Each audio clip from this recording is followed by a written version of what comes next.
Почитувани ученици, добре дојдовте на денешниот час во Е-училница по наставниот предмет македонски јазик за 5-то одделение.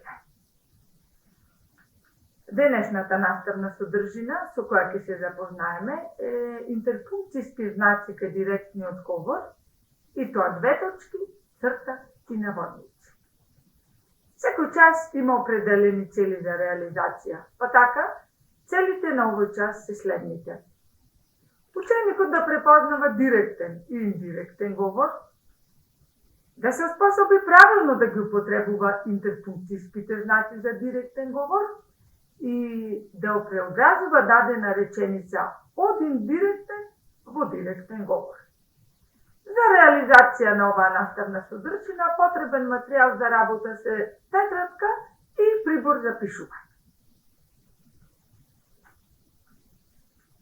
Во воведниот дел на часот би сакала да се потсетиме на нешто што веќе го знаеме, а тоа е дека во секојдневниот говор мислите може да се искажат со помош на директен и индиректен говор. Па затоа, пред да започнеме со усвојување на новата наставна содржина, добро би било да се потсетиме на некои битни работи, како што е, например, прашањето што е директен говор. Точното наведување на тугите мисли се вика директен говор. Што е индиректен говор? Кога тугите мисли ги пренесуваме со своји зборови, тогаш користиме директен говор. Да наведеме пример за директен говор. Тато ме праша, ја прочита ли книгата? Еден пример за индиректен говор. Тато ме праша, дали ја прочита книгата? Главниот дел на часот ќе го реализираме така што пред вас нека бидат тетрадката и приборот за пишување, со цел да изработите краток план за наставната содржина, како и да разработите одредени примери. Наставната содржина е од наставното подрачје јазик, а името на наставната содржина е интерфункцијски знаци кај директниот говор 2 точки, црта и наводници. Кога користиме директен говор, употребуваме и одредени интерфункцијски знаци во реченицата. Вие сигурно тоа го забележавте. Тие знаци се 2 точки, црта и наводници. Тоа значи дека директниот говор во реченицата може да се напише на 3 начини. Првиот начин на пишување на реченица во директен говор е следниот. На почетокот од реченицата доаѓаат зборовите на раскажувачот, а во останатиот дел од реченицата доаѓа директниот говор. Например, пчеличката рече: убав е овој цвет, има многу полен. Вториот начин на запишување на реченицата во директен говор е следниот. На почетокот доаѓа директниот говор, а во останатиот дел од реченицата доаѓаат зборовите на раскажувачот. Например, убав е овој цвет, има многу полен, рече пчеличката.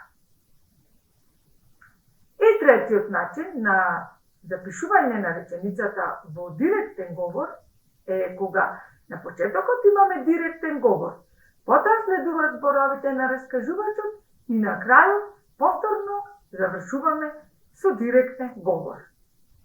Убав е овој цвет, а рече пчеличката, има многу полен. Што е оно што ние треба да го запомниме преку анализата на сите овие 3 начини на запишување на реченицата во директен говор? А тоа е дека на крајот од реченицата, напишана во директен говор, прво се пишува прашалник, извичник или 3 точки, а потоа се затвораат наводниците. Кога реченицата завршува со точка, се пишуваат прво наводниците, а потоа точката.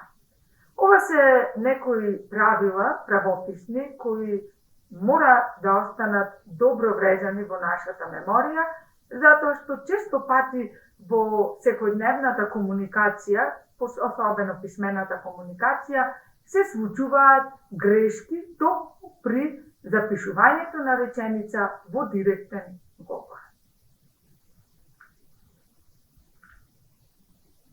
Завршниот дел на часот по обичај следува како една убава постапка да го примениме она што сме го научиле во дадена вежба. Па така, имаме еден пример каде што треба да преобразиме реченица од индиректен во директен говор. Реченицата е следна. Наставничката ни рече дека нашата идеја многу и се допадна. Еве како оваа реченица може да ја запишеме на трите начини кои важат за директен говор. Прв начин.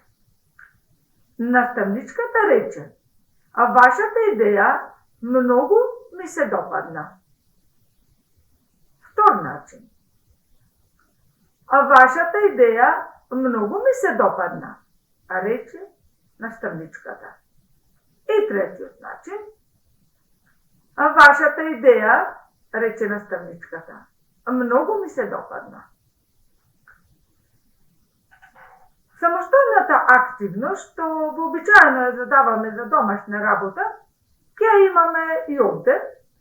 И таа е резултат на сето она што го објаснавме во претходните активности, а е под наслов "Примени го наученото". Препиши го следниот текст и стави ги соодветните интерпункциски знаци. Дамјан ја праша Темјана: во колку ќе одиш на тренинг? Во 5 часот и 15 минути, му одговори таа. А мене ќе ме носи татко ми со автомобилот, рече Дамјан. Можеш да дојдеш со нас.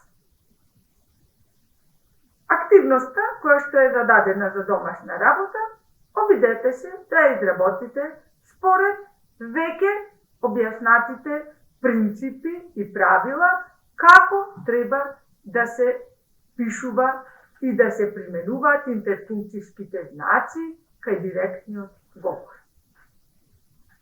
За крај,